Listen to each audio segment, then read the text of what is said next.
La parole est à notre collègue Bara Ndiaye. Ismaïla Diallo aɗa wawi heblade.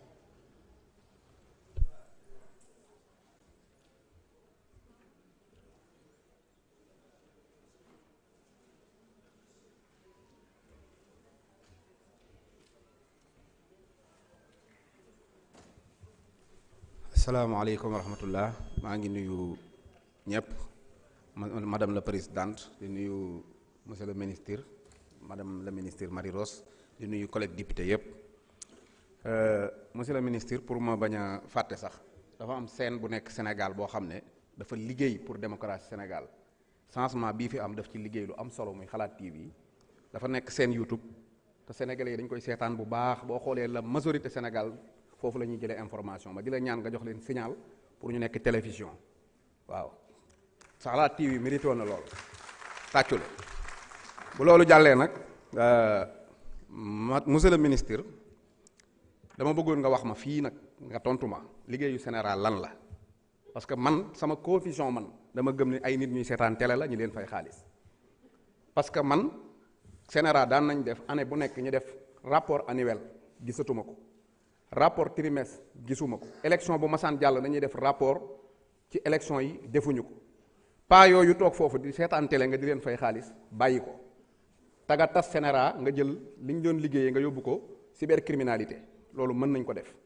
su ko defee li ñu doon lekk ñoom nga jël ko jox ko université yi étudiants yi jël ko loolu moo ëpp solo bu loolu jàllee monsieur le ministre saaga yi ñuy saaga Ousmane Sonko ci télé bi metti na te loi yi koy tere am na fi man damaa dem ba yàgg ma jàpp ne xanaa dalaa neex wax dëgg yàlla Sonko neewoon na Jomaay bu la neexee mu arrêté waaye Aliou saaga yi bu la naqaree mu arrêté parce que mënoo nekk ministre de la communication lépp lu ñuy wax PM yaa ngi koy jot rapport yi lépp mais dara fajoo ko ci kon dama jàpp ne en réalité sax day mel ne da ngay nekk complice beneen yoon su fekkente ne nag ñun yëg-yëg bi ñu am ci Sonko yëg nga ko na nga faj loolu parce que ay loi lañ wate fii te loi yooyu dañ ko war a appliquer bu loolu jàllee Aminata Sarr ak Abibou Dia maa ngi leen di nuyu bu baax waaye fan yii am na ku ñëw ne daa yor ay dossiers yu daaneel nguur sénéral war cee def li mu war a def defu ko ki jiite TDS muy soxna Aminata Sarr laay wax jël ay responsabilités am dagg signal yi sénéral ci boppam moo bind communiqué di wax ne nañ delloowaat ñooñu signal yi pour ñu mën a wax lu daaneel réew mi loolu fan la tegu ak yow lu ci sa position loolu war nañ koo xam parce que tamit nag réew mi ni muy doxee dafa yomb kilifa gu toll ne Ousmane Sonko am na nit ñoo xam dañ leen a recruter par weer di leen fay pour ñuy saaga Sonko te yaa ko war a faj te fajoo ko tant que fajoo ko nag fu ma dajeeg yow dinaa la ko wax waaw il faut nga appliquer loi yi Ousmane Sonko cër bi mu am ci réew mi ñu jox ko dëgg la président de la république kilifa la mais nag ñun citoyen simple yi sax li ñuy wax Ousmane Sonko ku ñu ko waxoon dem kaso parce que am na loi yu aar suñu jëmm aar suñu dignité man ku ma diffamé ma porté la plainte ku ma saaga ma porté la plainte Sonko ñu ngi koy diffamé di ko saaga di wax ñëw leen saaga ko amatul mbalaan dara du leen ci fekk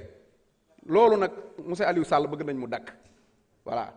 wasalaamaaleykum wa rahmatullahi wa barakaatu. Merci, chers collègues. Président Ismaïla Diallo, honorable Saï Cissé, man nga waaj.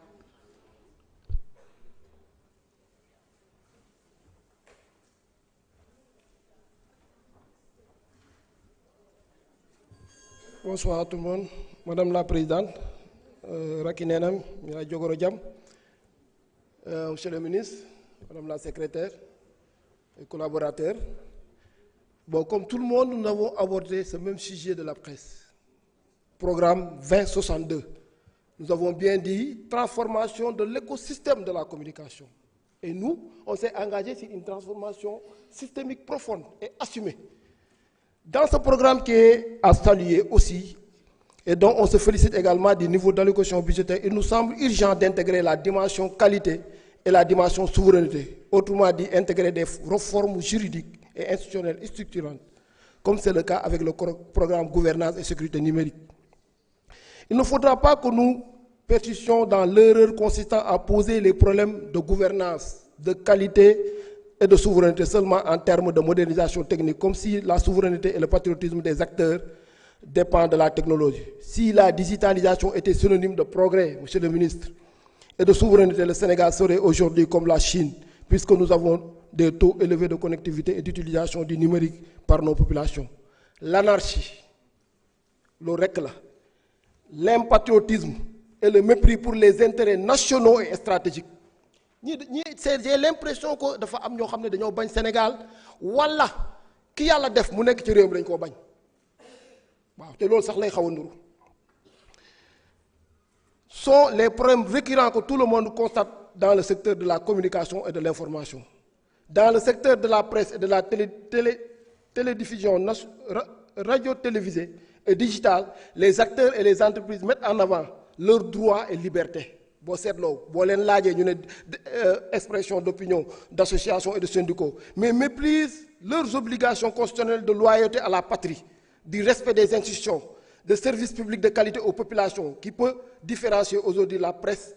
comme ñoom dañ mel ni ñoom ñooy opposé wu. Il suffit de vous citer quelques dispositions de la Constitution pour vous faire voir la mesure dans laquelle le secteur de la presse et de la communication publique est à porte-à-faux avec les défis de souveraineté, de patriotisme, il faudra-t-il le rappeler, de respect de l'état de droit au service de l'intérêt national. Article 5 de la Constitution. Parce que lépp tënk nañ ko ci Constitution bi ñoom ñooy def lu leen neex ne ñoom seeni liberté la ñuy xool. Tout acte de discrimination raciale, ethnique ou religieuse, de même que toute propagande régionaliste pouvant porter atteinte à la sécurité intérieure de l'État ou de l'intégrité du territoire de la République sont punis par la loi. Il y a au Sénégal ni sujet ni privilège de lieu de naissance, de personne ou de famille. Essayez d'imaginer la couverture par presse des affaires de justice, par exemple dans la réduction des comptes, les affaires de viol, de meurtre. Vous mesurez l'urgence de ce que j'appelle un nouvel ordre de l'information et de la communication. Bëggoon naa dugg sa yeneen programme yi mais le temps ne me le permet pas, mais foofu, comme je l'ai dit l'autre fois, ne cédez pas à la pression. Nous avons un projet et ce projet-là doit aboutir. Merci, je vous remercie. Président Ismaïla Diallo. La parole est à notre collègue Saï Cissé. Honorable Mamadou Lamine Diaité se prépare.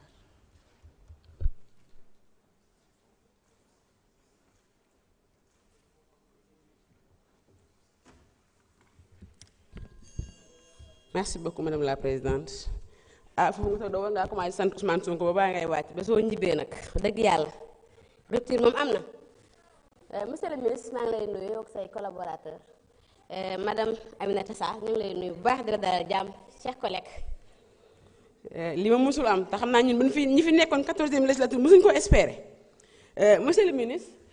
dama lay interpeller ci benn leen loo xamante ne nii. dama lay laaj est-ce que bi nga ñëwee ba hérité ministère bi ndax def nga une cartographie pour xam le taux de couverture ci réseau internet waaye aussi le réseau téléphonique